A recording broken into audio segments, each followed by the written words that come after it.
believe this year we are going to end the year based upon projections with a positive general fund balance. In other words, we'll be coming in below budget. To what extent? We're trying to get a grasp of that, but we believe strongly we'll be below budget this year. Mr. Chairman. Yes, Supervisor Chukri. Jeff, great leadership in 8 days already. You're coming in under budget. I'm very impressed. But more, why is that? What is there one indication of? Is there one major line item that you're so far under that gives you that confidence to say that? Because when you say things like that, the beautiful woman over your right shoulder, Cindy, who handles our budget, gets very excited. I don't want her to wrongly be excited about it, but just out of curiosity. I think you're going to primarily see that through personnel savings, vacancy savings. In our office, we go through a pretty intensive process when a position vacates. It's not an automatic fill. So we go through and sometimes we streamline those positions off and we collapse them into different positions. But a lot of it is vacancy savings and a little bit of supplies and services and capital. So it's a myriad of all of them. And it's hard to say whether those will be one-time or ongoing savings. For example, we have to measure the effect of reduction in turnover. When you turn over staff, frequently individuals are generally coming in at kind of the base end of the pay scale. When you retain people longer, I will tell you there is tremendous value in having experience on your team. And I'm just blown away as I go around and meet with supervisors and managers and hear these people say they have 15, 20, 25 years. But attrition does affect whether or not the vacancy savings are one time or whether they can be ongoing. So we'll be looking to analyze that and working with OMB to determine if there's any adjustments that need to be made long term or in the next budget cycle. The next slide kind of provides an overview of our approach to the FY20 budget in terms of innovation and technology. Generally speaking, our intent is to increase access to services by continuing to leverage proven technologies, partnerships, and best practices. If you followed my campaign, and I know I've been here before you with the justice courts, I do believe strongly, and I know that my team believes strongly in collaboration with others. In order for us to succeed, we need the help of, for example, Superior Court, ICEGIS, and other county departments. And we intend to do what we can do to help them succeed in their roles as well. We also, in the area of evaluating best practices, we're very pleased to have on our team now Mr. Richard McHattie, formerly of OET. He is now with the clerk's office, and he'll be helping us, and we'll talk about it in a moment, at evaluating data and information to help us improve services and further efficiencies. Another goal is to improve online presence in areas of service delivery, information, and communication. What we're talking about here are more opportunities for people to engage in the services, engage with us in services online that are customarily something that's done at our front counter. And also to our website, we would like to refresh that and possibly look at technologies that make it a little bit easier for us as an agency to keep that updated. Another thing too is to engage our customers and engage the public and keep them informed, for example, through a stronger and more robust social media presence. And that's another goal for us. We intend to refine strategies for continuous improvement through an increased investment in business intelligence. What I mentioned before, Mr. Richard McHattie, who's now on board, is going to help us to further analyze data and to increase stakeholder engagement. We'll also be refreshing our strategic agenda. The next slide just gets into a little bit more detail on the technology side of our innovation strategy. And these are some of our current areas of focus. In the first 1 to 2 quarters of this calendar year, we are going to be focusing on completing and finalizing the replacement of our legacy finance system known as RFR. This is important. Half of the clerk's office function is finances. The other half is record keeping. So this is foundational. And once we get this piece finalized and implemented, we believe in the next few quarters, Then we can focus on the add-ons, for example, taking payments online and engaging customers more online when it comes to financial transactions. Allowing cases to be initiated online. And as you know, we're not like Circle K. We don't have an office on every corner. People have to come downtown. They have to come to one of our locations. I don't like commuting every day to go downtown. I can imagine it intimidates a lot of people. So we want to make sure that we provide the opportunity for those who wish to take advantage of it to conduct business with us online. We're also looking at expanding e-filing into new areas to include case initiation. Instead of having to come to our offices to file a case, they can now handle that online. That is our goal this year to work on that. And to expand e-filing into juvenile cases. Also, as I mentioned before, to provide for online payment processing.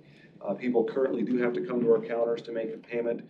And sometimes defendants who are making payments on fines or they're paying restitution, they have to come to one of our locations to do that. Or they can make a phone call. Now they'll be able to do it from a mobile device once we implement this technology. On the horizon, we're looking at other things. I'll just mention them here in a few seconds. Things like online access to all court documents, digital evidence, tools to promote the ability of parties to comply with court orders, for example, will be our focus.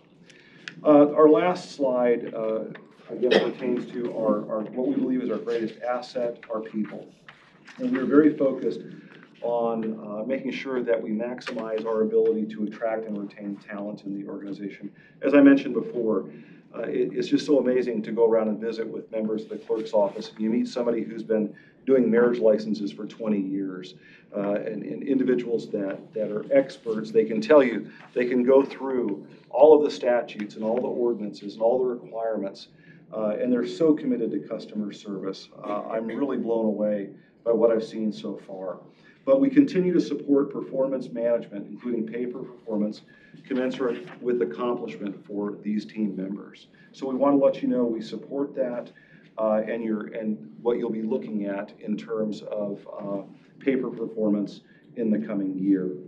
We also believe too, I'm talking with Chris, we do believe as an organization we are very consistent in terms of expectations and regarding accomplishment and regarding performance. So I feel very confident that we are indeed rewarding performance well in our organization. When we do have the opportunity to give out merit increases, we do believe it is objective and that we're consistent across the organization. I would also like to report that in FY18, our clerk turnover was at 29%, and that through through efforts in the last fiscal year, what you were able to provide in terms of merit and in terms of any increases that were given, we have been able to reduce attrition in our courtroom clerks by 12%, and that's important. Attrition was up around 30%, and that was very difficult to continuously train individuals, and there's inefficiency associated with that. So thank you so much for what you've done for the clerk's office in the last year. Again, it's down 12%, and our employment, this is amazing, our employment offer acceptance increased from 10% to 57%. And so that's just absolutely huge in 1 year to see those changes. With that, Mr. Chair. What do you attribute that last item to? To the merit increases that the board authorized last year. I believe it was around 3%, if I remember correctly. I know that the county had been spending time. Your team in the HR area looks at what the market is for clerks, and we were able to take some savings and redirect some of those savings to kind of to do something in that area, a small increase as well, a market adjustment. We're still behind market, but the numbers are much improved over where they were. And this is something that we can manage. It is definitely more sustainable than it was before coming to you last year. Whoever did, I'm not sure which clerk did, but we're in a better position this year. We want to thank you. And there still may be some work to do in that area, but we're very thankful for the progress that's been made. Well, thank you. Supervisor Hickman. Mr. Chairman, thank you. Jeff, I was extremely familiar with your work when you were a JP.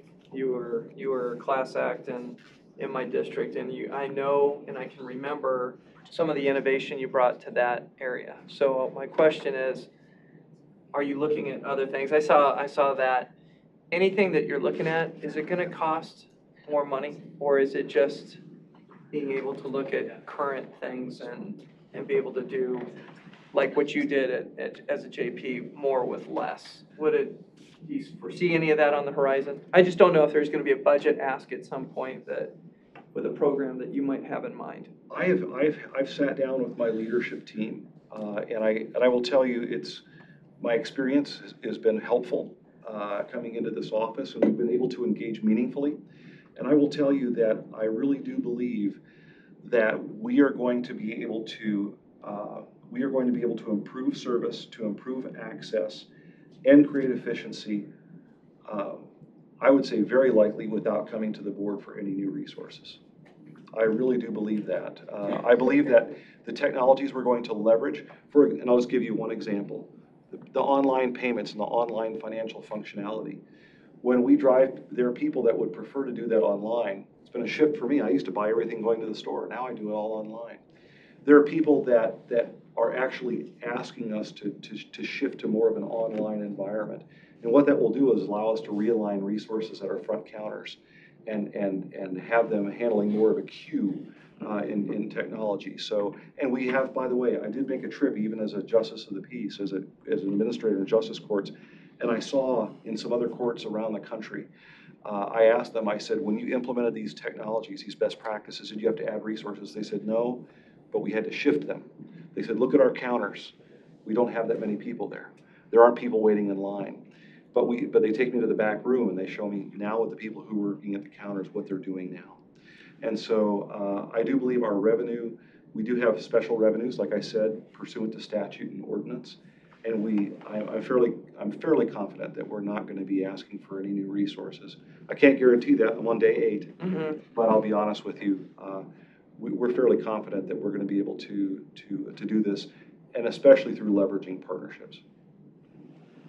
Any other comments or questions?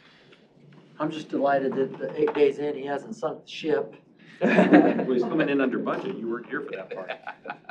We, Like 50%.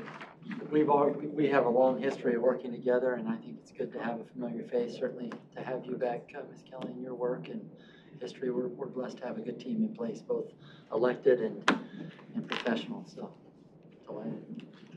Mr. Chairman, I would echo that, but also Mr. Fine, congratulations on being in the job, and I love what you've done here. This is actually great to have a one-pager, especially for Mr. Gallardo. It's easier. Did you make the print bigger for him? Yeah, and Chris, I think you're a real asset, and I'm glad you're there, and I think you just continue that great momentum that has started.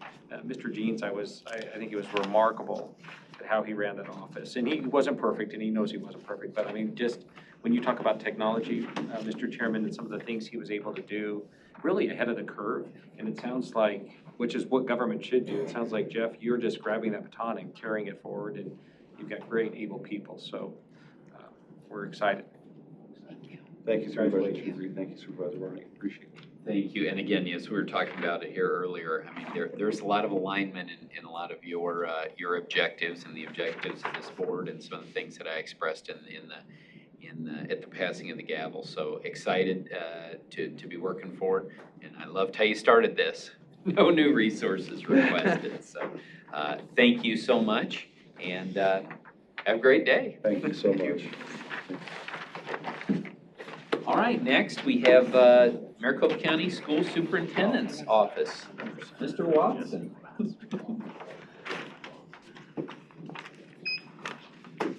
Great to see you. We can still say good morning. Yeah, good morning. Yeah, thank you. Just sliding in here. Thank you. And with me, I've got Mark Tuffner, our chief financial guru. Is that an official, do we have that title? Yeah, I think that is, I think Jan Plank put that one together, so yeah, we've got that. I just wanted to make sure I was stating that correctly. That's right. Okay. All right, yeah, go All for right, it. we're rolling. So, You have it in your hand. How do I get to the next? How does he get to the next presentation? We've got to wait on the technology first. Check there's. Dad, they need to get to, how do they get to the next presentation? Do it over here. Is it over Please there? hold. Yeah, no worries. Or we need to be on superintendent of schools. And dabbles with technology. in Look the at that. Cross-trained. All right, we move on. Okay, so we'll just hit over the next slide. Just a little bit about what we're doing right now. We're trying to positively impact education by supporting teachers, elevating the profession, and providing excellent resources.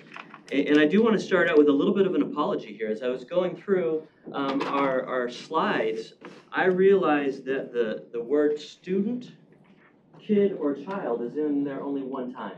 We have the word student on our last slide. But I do want to start out, every dollar we save, every efficiency that we create is not just a savings for the county, but we're in a unique position to be able to save money for our school districts. And so every efficiency that we create is a dollar that goes into the classroom, and every teacher we help retain is a teacher in the classroom, and that has a direct impact on our students. So as we go through this presentation, please, even though we're talking about some administrative and some budgetary issues here, not issues in a negative way, we're keeping it completely positive, but it's really about being able to get every dollar into our classroom possible. All right, and so with that, it's specifically around providing excellent resources. These are resources for teachers, district board members, industry partnerships. We've got some pretty great resources we're offering our districts right now. Talking a little bit about our executive leadership, some of the things that we're doing in our office. We've done 8 governing board appointments for vacancies.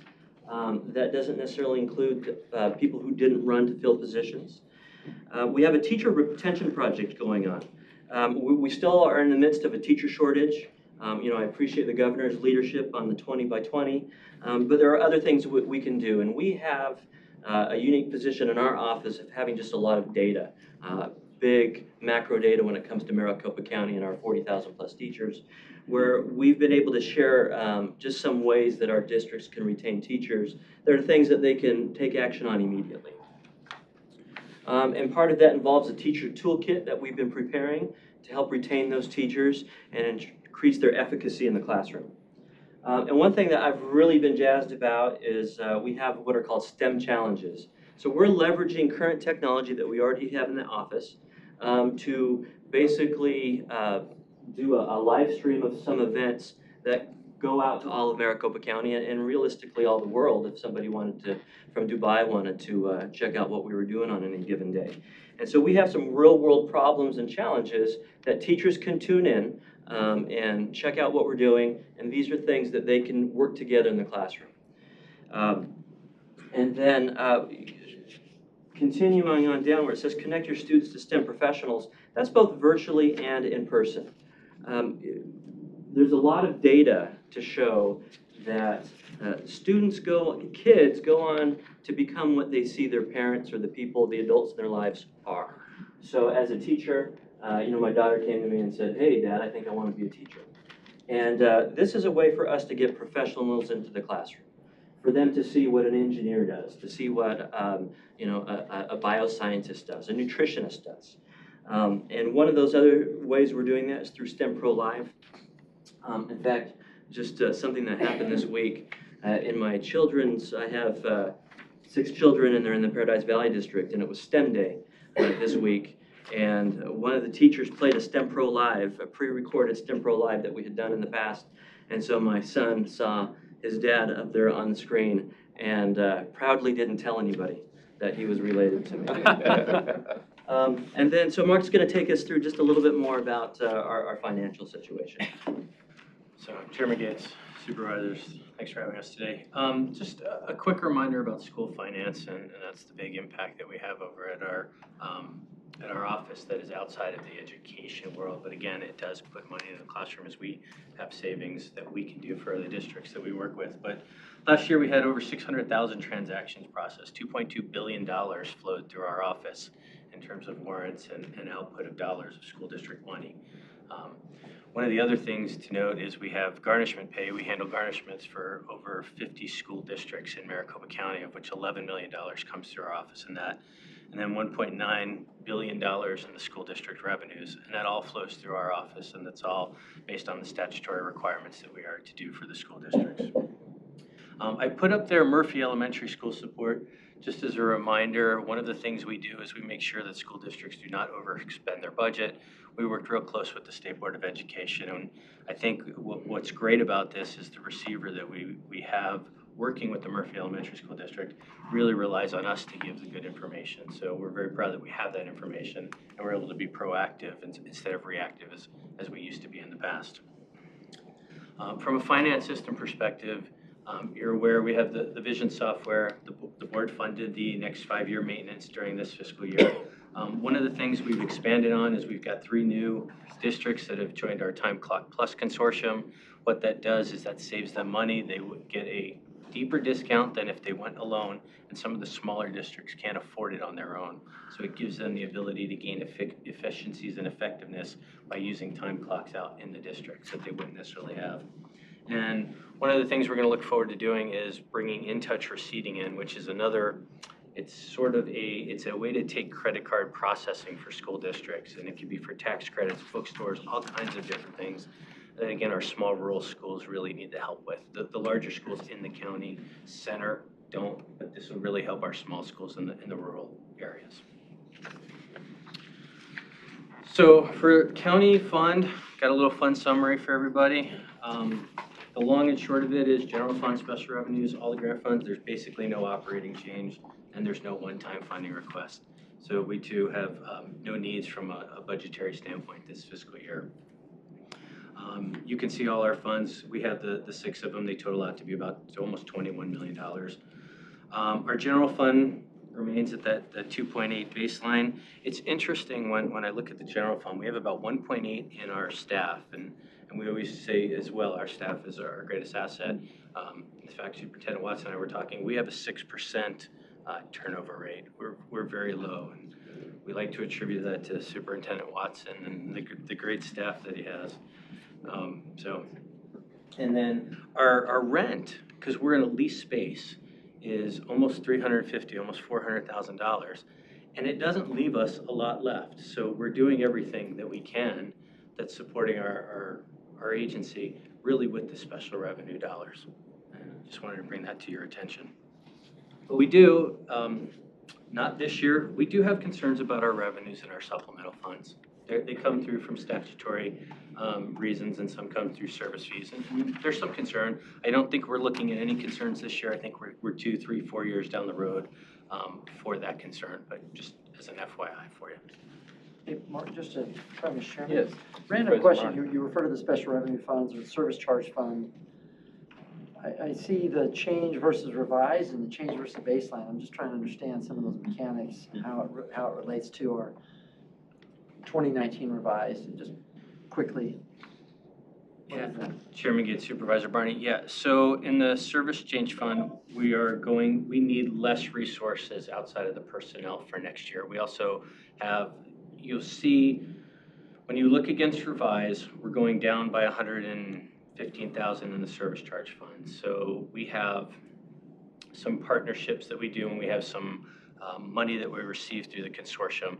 It won't be that great anymore, and we've adjusted on the software side to reduce those costs. So that's just a reduction from revised to next year. Does that make sense?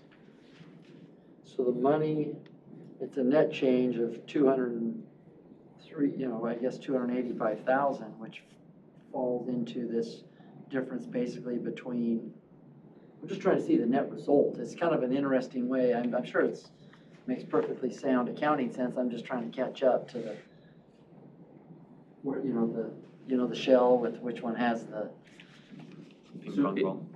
Chairman Gates, Supervisor Barney, if you take each one individual, the general fund change is basically nothing. Right. That's the performance pay Small school annualization. fund's the same. The same. The grant fund will increase by $460,000 in year 3 of one of the grants, there's an increase in the funding and the allocation. And then it tapers, right? And then, well, one more year, and then it will taper. The transportation reimbursement will keep it Flat. the same. The service charge is going from 1.1 to 1 million. It's actually going down 114,000 from the current. You'll see the revenue is 600,000, to which we use fund balance for the difference there. So the 285 downstroke that's a fund balance. So it's a one-time drawdown and. So we've been using fund balance to draw down for the last 2 years, and we should be able to continue to do that the next 2, 3, 4 years. It's at that point in time where the revenues and the expenditures will have to come down to meet. Okay. So the baseline is basically unchanged as to the revenues into the fund. Expenditures still exceed that, but we're using fund balance to cover the difference, but we've lowered the overall revenue expenditure, therefore the less compression in the fund balance. Chairman Gates, Supervisor Barty, Okay, yes, sir. sorry, I'm a little slow to get there. That makes sense now. Great question. Help clear that up for me as well. Okay, sorry. Are there any other questions on that last? No, because supplemental fund's the same exercise, so that, thank you. Just from an FTE summary, we're going to have a net reduction of 4. 6 of them are in the grant fund, and we've added the 2 that the board approved with our partnership with the regional school district for technology of support. So we've made some changes over the past couple of years, and everything reflects Superintendent Watson's visions.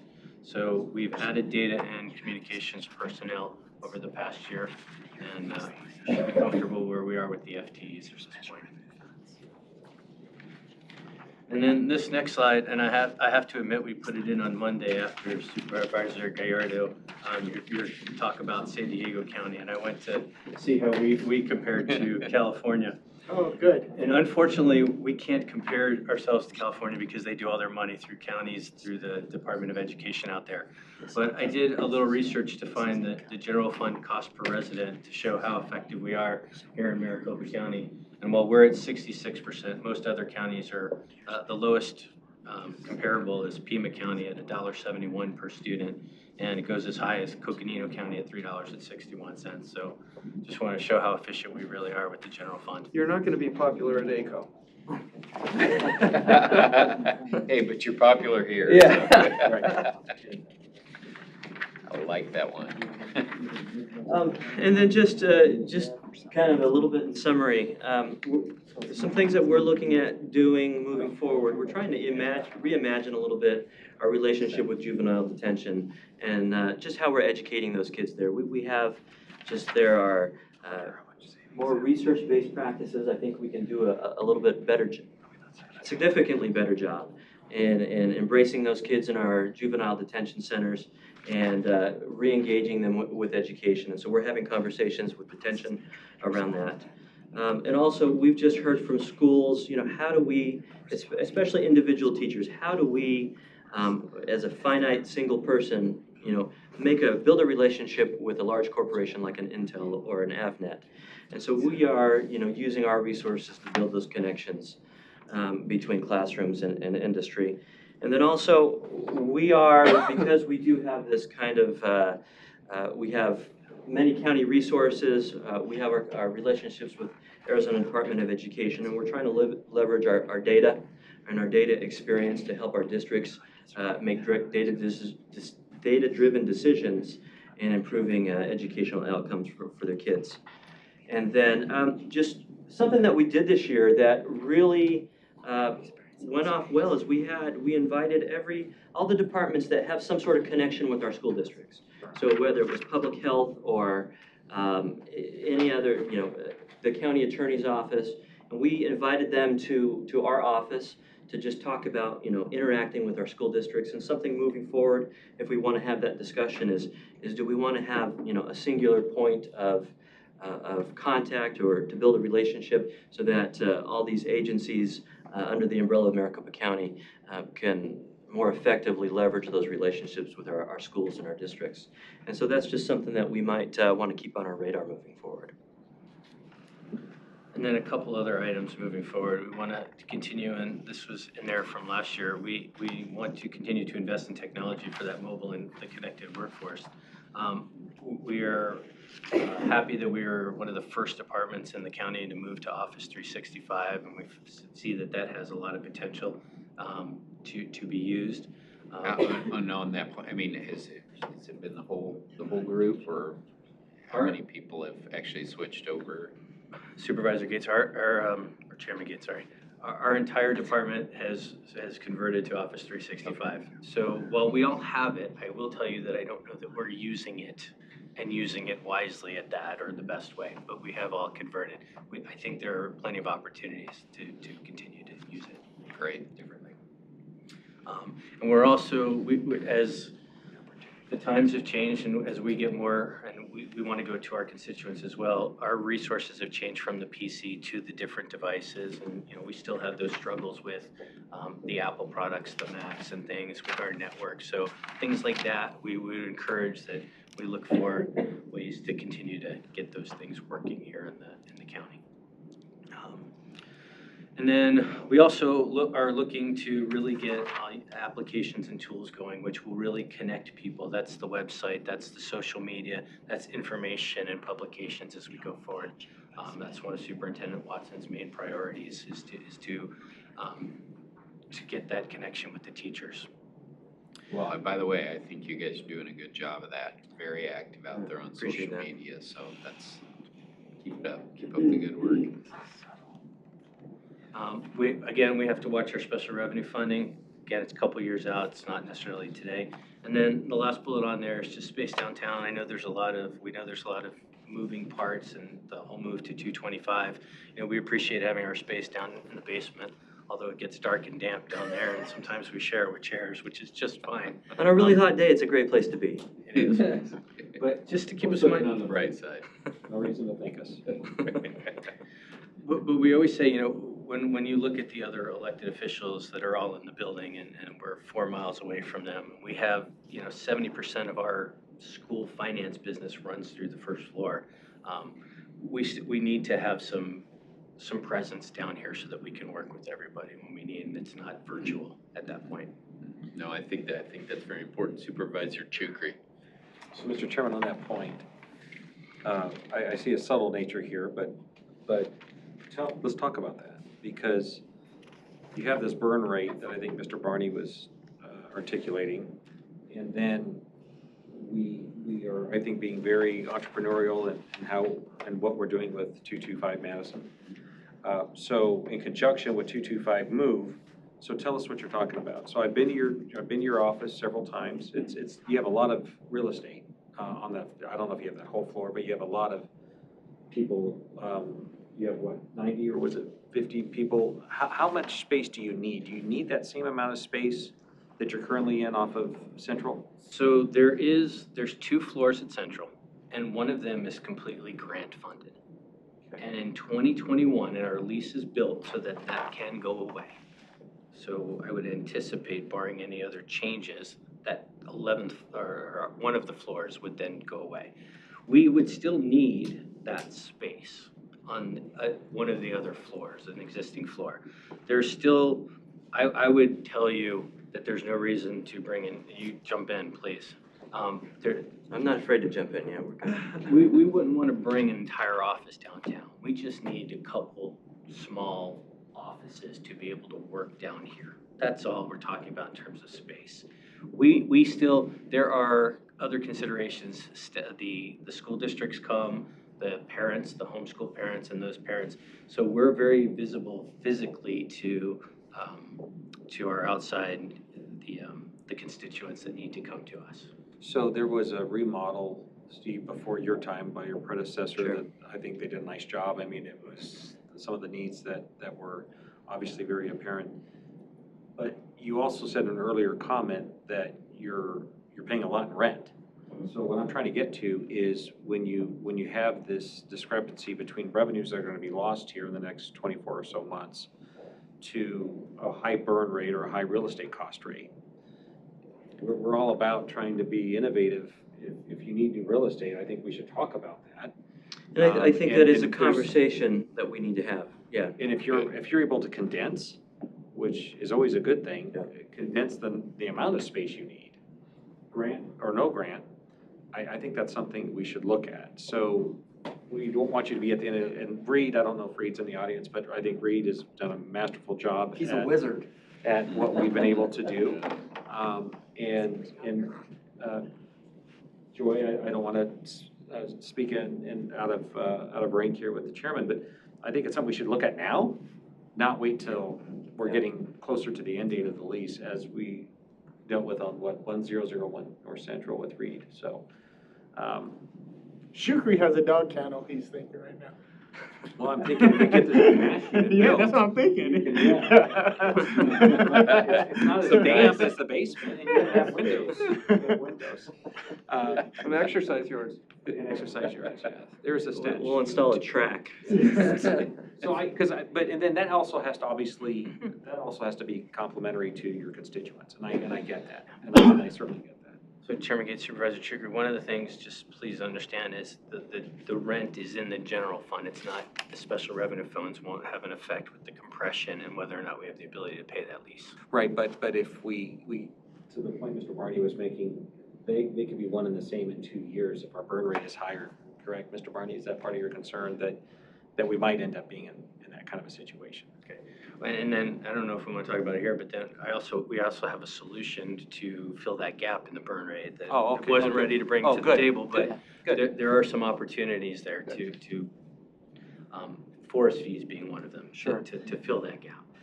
Mr. Chairman. Yes. I think to Supervisor Shukri's point, that you have a tremendous background in budgets. We appreciate that.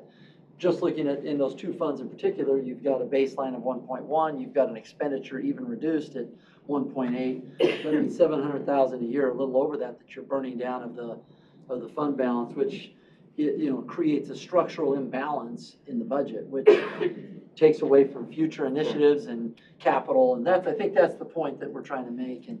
And more importantly, you're a beautiful space. Respectfully, I don't know that we have space in the county that's equal to the space that you're in. And so if I were you, I'd hang on tight to it. On the other hand, from a lease reversion analysis, we've got a great team that can help us look at how we're trying to make short-term decisions that have long-term implications. And the lease reversion analysis conversation is a big part of that. You're in very nice space that is situated well to your constituency.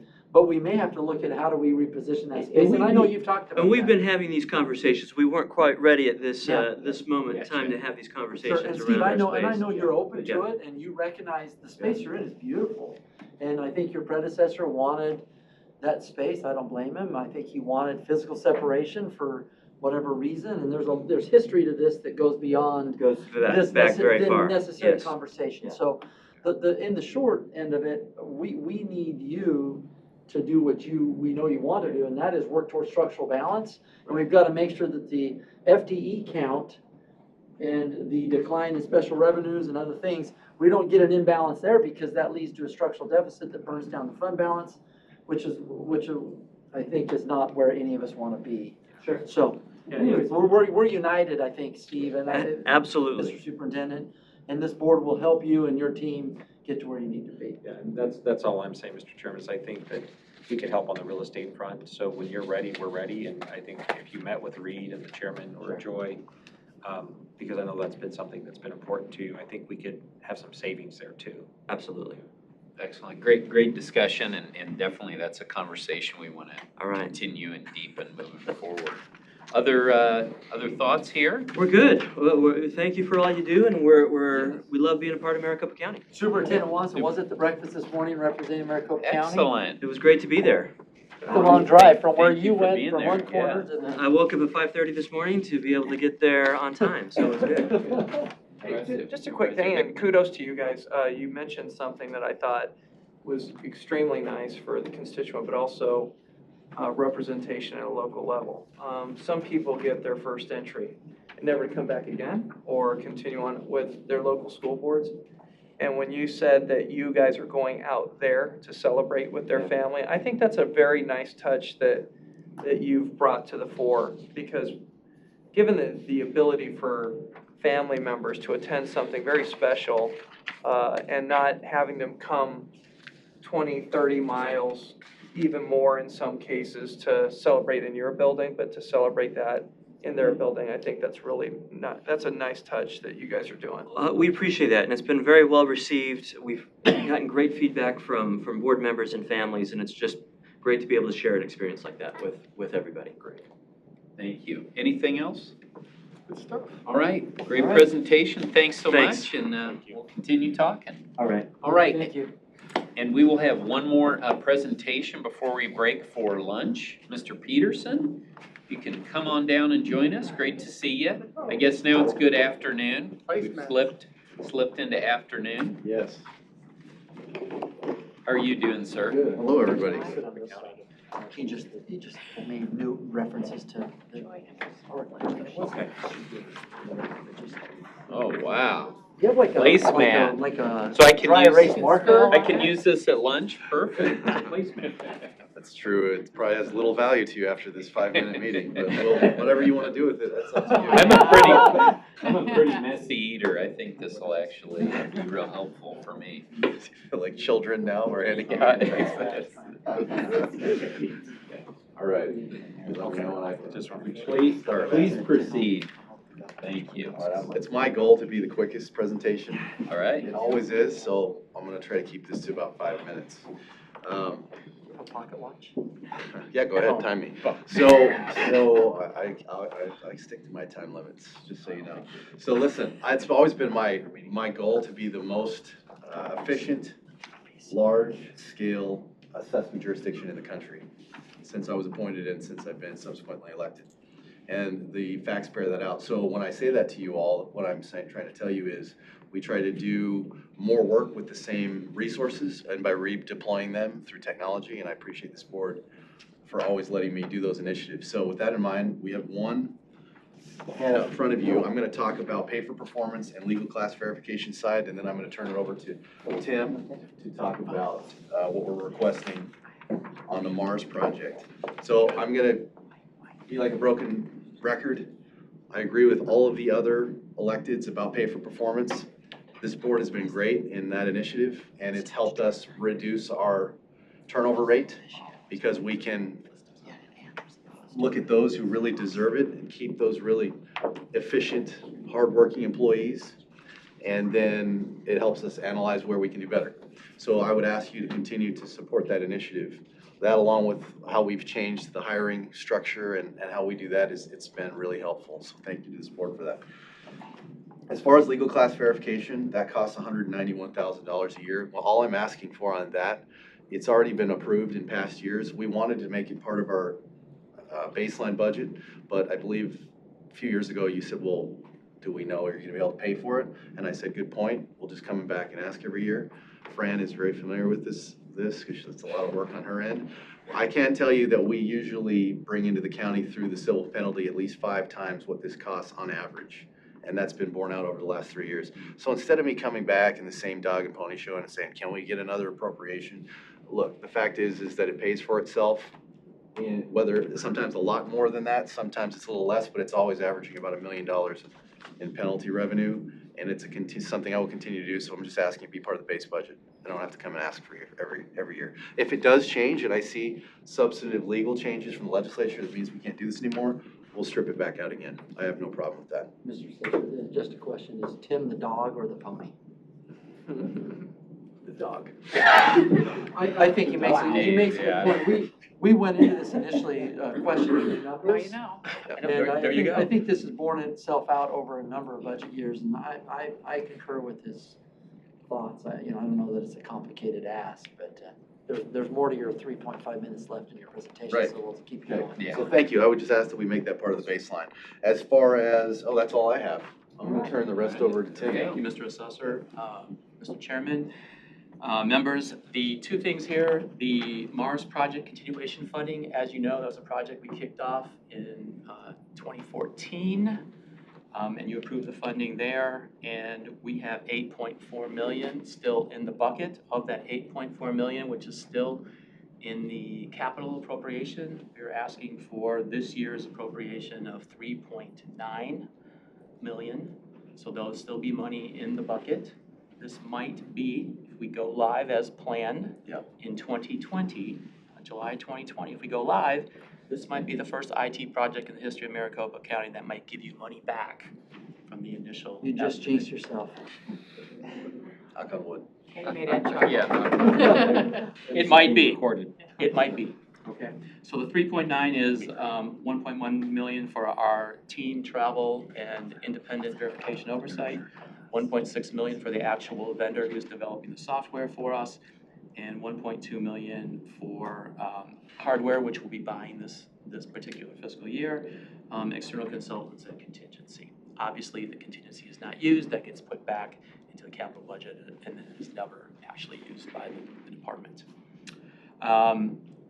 Then the only ask we have, we're not asking for facilities, we're not asking for people, we're not asking for space, anything like that. We are asking something that you have already approved when you gave us the contract. Remember, it was a 20-year contract. You funded it in 2014. Then we changed our vendors, and in 2017, you reaffirmed that.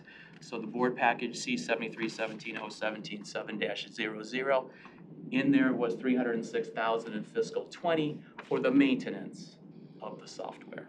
So this is the first half-year allocation of the maintenance, which you've known about since 2014. So OMB also has programmed that, I believe, in the ask. Really 2017 when we switched horses. Correct. I think this is expected in my mind, Mr. Chairman. Right. So that is it. No, we will continue as our history sheet shows there from last year, improving our people using better processes and employee engagement metrics. We spend about $200,000 a year on that effort, plus looking at how we do the other things in the office. And we'll continue all of the strategic efforts that the county board sets. Right. Okay, any questions for Tim? Quick question, how is the turnover rate? I remember in a series of years, you were getting concerned because of the amount of people that were due for retirement. And then you guys went into a series of training to try to get those next people to be fully engaged as departments. So how's that going? Yeah, we do have a higher turnover rate because we have a lot of employees that have been around a long time, but we've seen that come down. That's why I was thanking the board for pay for performance. We've been able to, well, we're not gonna be able to stop retirements. Those are gonna happen as a matter of course, but we've been able to retain the ones that we're hiring at a higher rate, and so our voluntary turnover rate has declined over the last year or so. And I attribute that to just good management and pay for performance, and then you allowed us to pay our appraisers more through the market study a few years ago. That was a significant help. So because of that, I feel we have all the tools necessary to keep on the right path now. Mr. Chairman, are you done, Supervisor?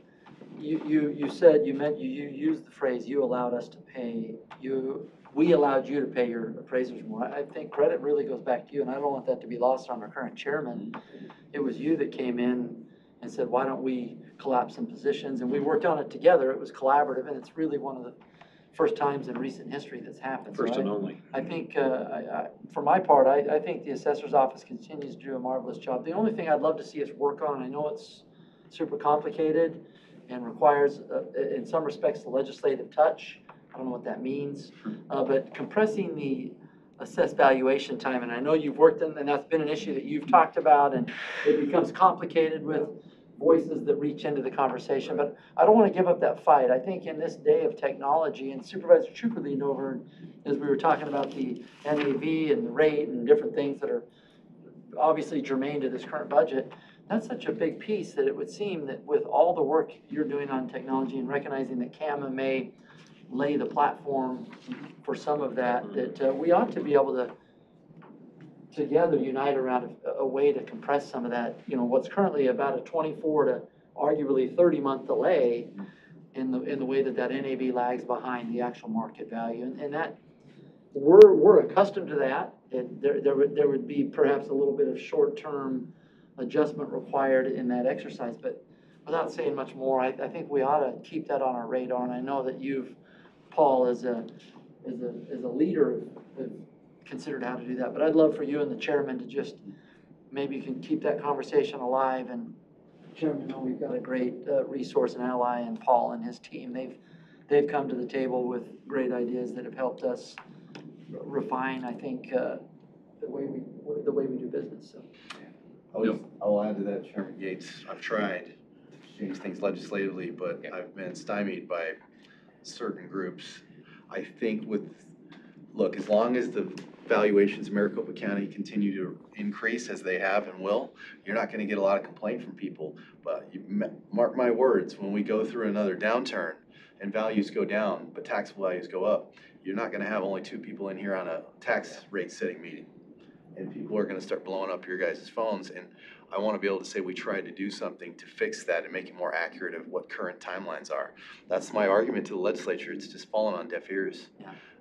But thank you. I'll try to keep Well, doing that's the that. challenge, though. This problem manifests itself 2 to 3 years into the downturn, and there's a lag that really doesn't make any sense. It made sense maybe a decade ago, certainly made sense 20, 30. It doesn't make sense today in our technology-driven assessment valuation model. So it's something that we need to tackle, and again, there's voices that have alternative opinions. Some of it look at it as a tax acceleration. It's not. I think it's a true-up that needs to happen, and part of it is just finding a way to get the voices in a room and to navigate through some of the landmines. And I think we have the team to do it. I really do. With your leadership and with our current team in the assessor's office, may be worth considering, and we may hit the buzzsaw yet again, and we can say we tried. You know, I think that's a great suggestion, and happy to, have those conversations with you. And, in my short time, just really appreciate the efficiency with which you've run the office. I got a little bit of experience with your office many, many years ago as a baby lawyer. So the improvements have been great. And Tim, I don't want to get this wrong, but I know on social media I see you're a big wig. What is it? What's the position? You can read it at the bottom. Oh, it's here. Okay. So I'll add it. Outstanding. I'll add and just say, Yes, I want to recognize Tim. He is the IAAO president for this year. That's the International Association of Assessing Officers, worldwide organization with how many members? 8,000. 8,000 members. He was voted in and assumed the presidency this year. So we're very Feels happy good to that have he him. ascended to the presidency. So in my mind, I pictured you in I the didn't write that glorious here. widowhood suit ascending. So no, we're really proud to have him here. No, I don't believe Arizona's had an IAAO president. If they did, it was many years ago before I was around.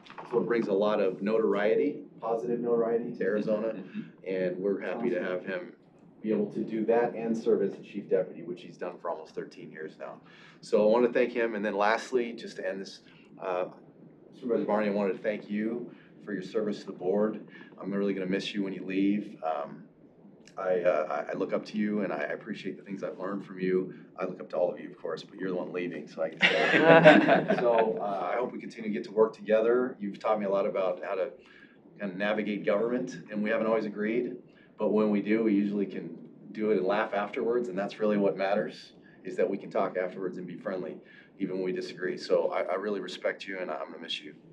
So thanks.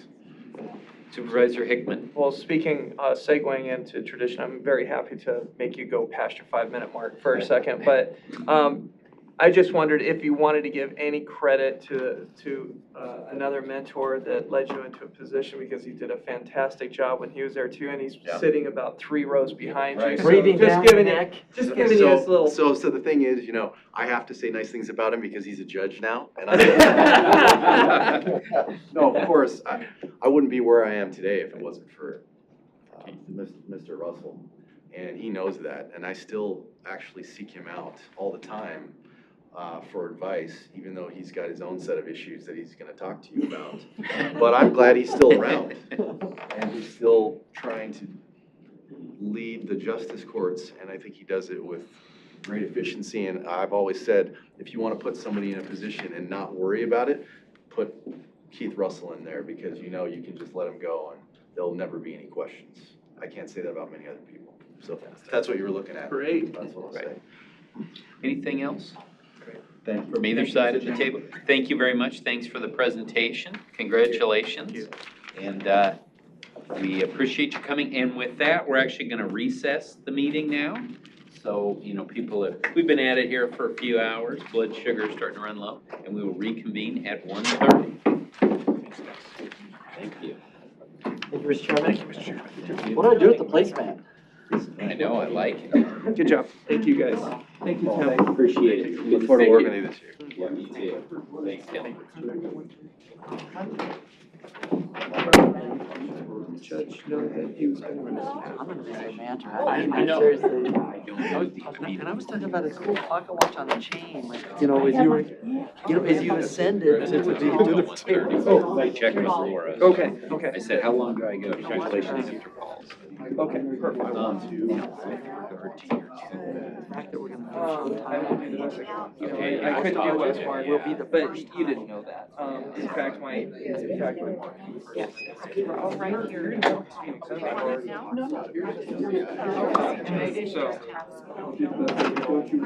Okay, all right, but no, thanks for mentioning. And that'll make sure. All right. Hopefully everybody goes fast and I might be able to. There you go. Thank you.